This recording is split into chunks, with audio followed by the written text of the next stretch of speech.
નમસ્કાર, મોર્નિંગ રાઉન્ડઅપમાં આપનું સ્વાગત છે. હું છું પંકજ. શરૂઆત કરીશું રફતારના ડબલ ડોઝથી.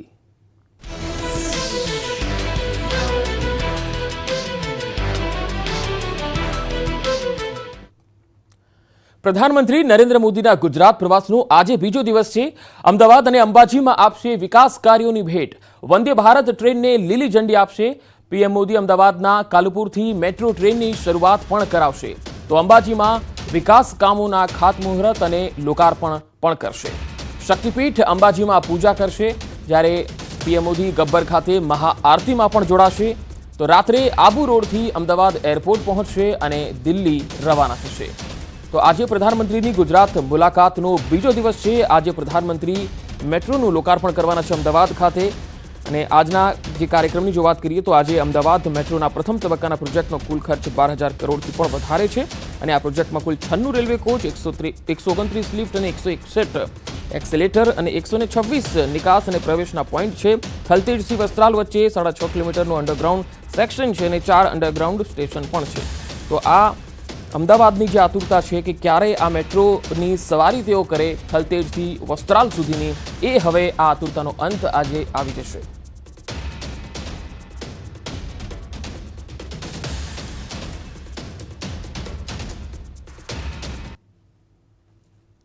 તો વંદે ભારત ટ્રેનની એક્સક્લુઝિવ ઝલક આપને બતાવી રહ્યા છીએ. વંદે ભારત ટ્રેનની અંદરની તસવીરો છે. વંદે ભારત ટ્રેનની આ અંદરની સુવિધાઓ કયા પ્રકારની છે એ આપ જોઈ શકો છો. વંદે ભારત ટ્રેનમાં દિવ્યાંગો માટે અલગ સુવિધા રહેશે. ટ્રેનમાં સુરક્ષા અને સ્વચ્છતા સાથે મુસાફરી કરવા મળશે. અદ્ભુત સુવિધાઓ છે આ ટ્રેનની ઝલક આપને બતાવી રહ્યા છીએ. આ ટ્રેન આપ જોઈ શકો છો. એની બહારથી જે લુક છે એ પ્રમાણે જ્યારે અંદર તમે બેસશો ત્યારે એની સવારી કેટલી મજાની અને આહલાદક હશે.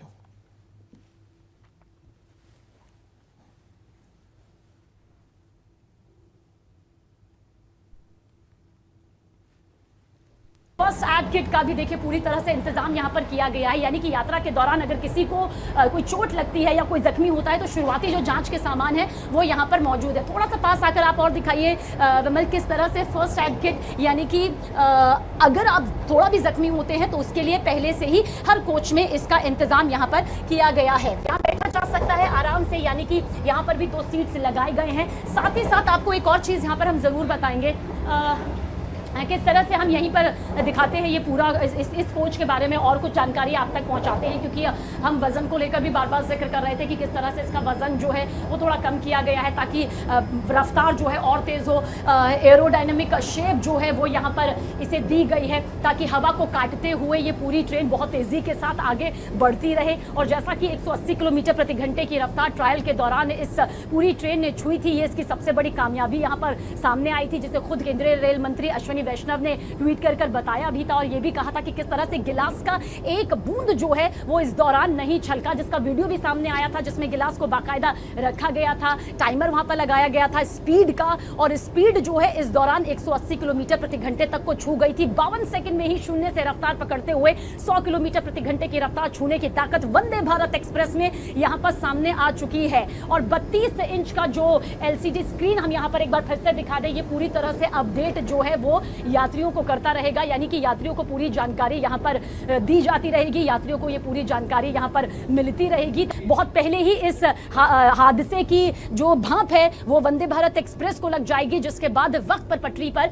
ये रुक सकती है. यानी कि ये तकनीक भी इसकी सबसे बड़ी खासियतों में से एक है. इन्हीं खासियतों के साथ साथ, क्योंकि हर कोई चाहता है उसका सफर सबसे ज्यादा खूबसूरत रहे, शानदार रहे, खाने पीने की पूरी व्यवस्था भी यहाँ पर की गई है. स्वच्छता का हर पैमाना यहाँ पर नापा गया है, मापा गया है. हर मानक, हर कसौटी पर वंदे भारत एक्सप्रेस जो है वो खरी यहाँ पर उतरती है. 400 वंदे भारत एक्सप्रेस ट्रेन, यानी अगले साल का ही महज जिक्र करें तो 75 वंदे भारत एक्सप्रेस ट्रेन को लेकर यहाँ पर बड़ा टारगेट तय किया गया है, ताकि जितनी ज्यादा कनेक्टिविटी रफ्तार के साथ में होगी वो यहाँ सामने आएगी. अब तक सबकी जुबान पर सिर्फ बुलेट ट्रेन थी, लेकिन अब देखिए किस तरह से हर किसी की जुबान पर वंदे भारत एक्सप्रेस ट्रेन है, क्योंकि इसने खुद रिकॉर्ड तोड़ दिया है उस बुलेट ट्रेन का जिसकी रफ्तार हर किसी को चौंकाती थी. लेकिन अब वंदे भारत एक्सप्रेस, क्योंकि इस वक्त हम खुद मौजूद हैं और जिस रफ्तार के साथ ये दौड़ रही है, चल रही है, यकीन मानिए हमें जरा भी लग नहीं रहा कि एक पटरी में दौड़ रही है। जिस तरह से सीसीटीवी कैमरा यहाँ पर लगे हुए हैं, देखिए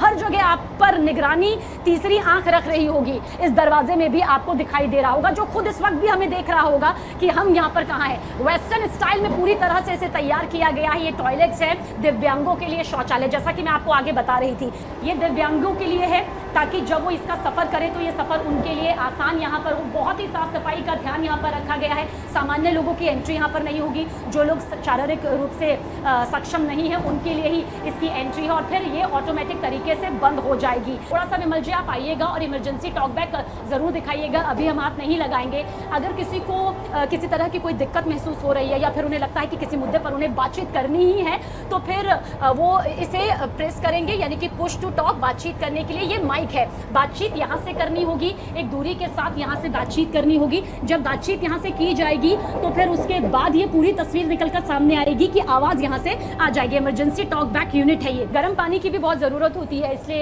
यहाँ पर हॉट वाटर बॉयलर की भी व्यवस्था पूरी तरह से की गई है। बहुत ही साफ शुद्ध पानी यहाँ पर मिलेगा। और देखिए किस तरह से ये डीप फ्रीजर यहाँ पर मौजूद है, बॉटल कूलर मौजूद है, यानी कि ठंडा पानी, गर्म पानी जो है वो बहुत आसानी से यात्रा करने वाले यात्रियों को मुहैया होता रहेगा। देश को तीसरी और गुजरात को पहली वंदे भारत एक्सप्रेस मिल रही है। मेरे सहयोगी विमल यहाँ पर दर्शकों को ये पूरी तस्वीर दिखाएंगे जो कि वंदे भारत एक्सप्रेस से जुड़ी हुई है। जहां सीट का जिक्र करें, क्योंकि सबसे पहले यात्रियों के दिमाग में यही आता है कि जब वो बैठेंगे तो कितनी आरामदायक ये सीट होगी। तो बिल्कुल आपको ऐसा लगेगा कि आप हवाई यात्रा कर रहे हैं, कहीं से भी आपको नहीं लगेगा कि आप सामान्य ट्रेन में एक यात्रा कर रहे हैं। रफ्तार ऐसी कि आप यहां से देख तो सकते हैं, महसूस तो कर सकते हैं, लेकिन इतना जरूर है कि ये शीशे भी कोई आम शीशे नहीं है। आनंद, ये इतने मजबूत शीशे हैं कि अगर कोई भार से पथराव करता है तो वो खुद चकनाचूर हो जाएगा, लेकिन बैठे हुए यात्रियों की यात्रा में 1% का भी खलल यहां पर सामने नहीं आएगा। पानी का अगर गिलास भी रखेंगे तो 180 किलोमीटर प्रति घंटे की रफ्तार भी होगी, तो यहां से वो उसकी एक बूंद भी छलकती हुई नजर नहीं आएगी, जो कि ट्रायल के दौरान भी सामने आ चुका है। क्योंकि इस वक्त हम खुद मौजूद हैं, तो बेहद आरामदायक शानदार ये यात्रा है, जहां पर कई तरह की सुविधाएं हैं। बैठने को लेकर हमने सुविधा यहां पर बताई, और देखिए टच करेंगे तो ये जो लाइट्स है आगे की मैं आपको दिखाऊंगी किस तरह से जलती हुई नजर आएंगी, और टच करने पर ये लाइट्स बंद भी हो जाएगी। कांच के बारे में हमने बताया किस तरह से ये पूरी तरह से मजबूती के साथ बनाई गई है। તો પીએમ મોદી અમદાવાદને વિકાસ કામોની ભેટ આપવા જઈ રહ્યા છે। અમદાવાદમાં મેટ્રોનો શુભારંભ કરાવવાના છે। મેટ્રોના પ્રારંભ બાદ વિશાળ જનમેદનીને પણ સંબોધશે। ગ્રાઉન્ડ પર 1 લાખથી વધુ જનમેદની એકત્ર થશે। દૂરદર્શન ટાવર પાસે વોટરપ્રૂફ ડોમ તૈયાર કરી દેવામાં આવ્યો છે, જ્યાં પ્રધાનમંત્રી જાહેર સભાને સંબોધન કરશે અને સાથે સાથે મેટ્રોનો પણ શુભારંભ અહીંથી જ કરાવશે। તો પીએમ મોદી અમદાવાદને પણ વિકાસ કાર્યોની ભેટ આજે આપવાના છે। આજે ગુજરાત મુલાકાતનો બીજો દિવસ છે। આજે અંબાજી અને અમદાવાદ આ બંને સ્થળોનો તેમનો પ્રવાસ છે, અને અમદાવાદમાં વિવિધ વિકાસ કામોની ભેટ એમાં સૌથી વધુ મહત્વની જે કહેવાય તો એ અમદાવાદીઓને મેટ્રો ટ્રેનની જે ભેટ છે તે આજે આપવા જઈ રહ્યા છે। અમદાવાદના થલતેજથી વસ્ત્રાલ સુધીનો જે રૂટ છે તેમાં મેટ્રો ટ્રેન છે એને આજે લીલી ઝંડી આપીને રવાના કરશે, કારણ કે હવે આખો આ જે રૂટ છે એ મેટ્રોનો તૈયાર થઈ ચૂક્યો છે, અને આજે પીએમ અમદાવાદીઓને આ ભેટ આપવાના છે। પ્રધાનમંત્રી નરેન્દ્ર મોદી ગુજરાતમાં આવતા અને ગુજરાતીઓને ભેટ ના મળે તો કઈ રીતે બને? કારણ કે જ્યારે પણ નરેન્દ્ર મોદી ગુજરાતમાં આવે છે ત્યારે અનેક વિકાસલક્ષી કામો છે તેના ખાતમુહૂર્ત અને લોકાર્પણ તેઓના હસ્તે અહીં થતા હોય છે। તો સાથે જ જે એક ડ્રીમ પ્રોજેક્ટ નરેન્દ્ર મોદીનો હતો તે હતો મેટ્રો પ્રોજેક્ટ, અને જે વંદે ભારત જે ટ્રેન છે તેનું પણ તેઓ ઇનોગ્રેશન છે, લોકાર્પણ છે તે અહીં કરવા જઈ રહ્યા છે। મારી પાછળ આપ જોઈ શકો છો જે આખું સ્ટેજ છે તે બની રહ્યું છે, તે સ્ટેજ છે મેટ્રોનો જે કાર્યક્રમ યોજાવાનો છે, જે અમદાવાદીઓનું જે સપનું હતું તે નરેન્દ્ર મોદી છે પૂરું કરવા જઈ રહ્યા છે। જે વસ્ત્રાલથી લઈને જે આપણે કહી શકાય કે થલતેજ સુધીની જે મેટ્રો છે દોડવાની છે તેનું તેઓ પ્રારંભ કરવાના છે, અને સાથે જ વંદે ભારત જે ટ્રેન છે, સેમી સ્પીડ જે ટ્રેન છે તેનું પણ તેઓ અહીં લોકાર્પણ કરવાના છે। લોકો માટે તે ટ્રેન છે તે ખુલ્લી મૂકવાના છે। તે રીતે મેટ્રો પણ એક મોટી ભેટ છે તે આપવાના છે। હું દ્રશ્યો બતાવીશ પાછળના દ્રશ્યો કે કઈ રીતે આખો પંડાલ છે તે અહીં કાલ તૈયાર કરી દેવામાં આવ્યો છે।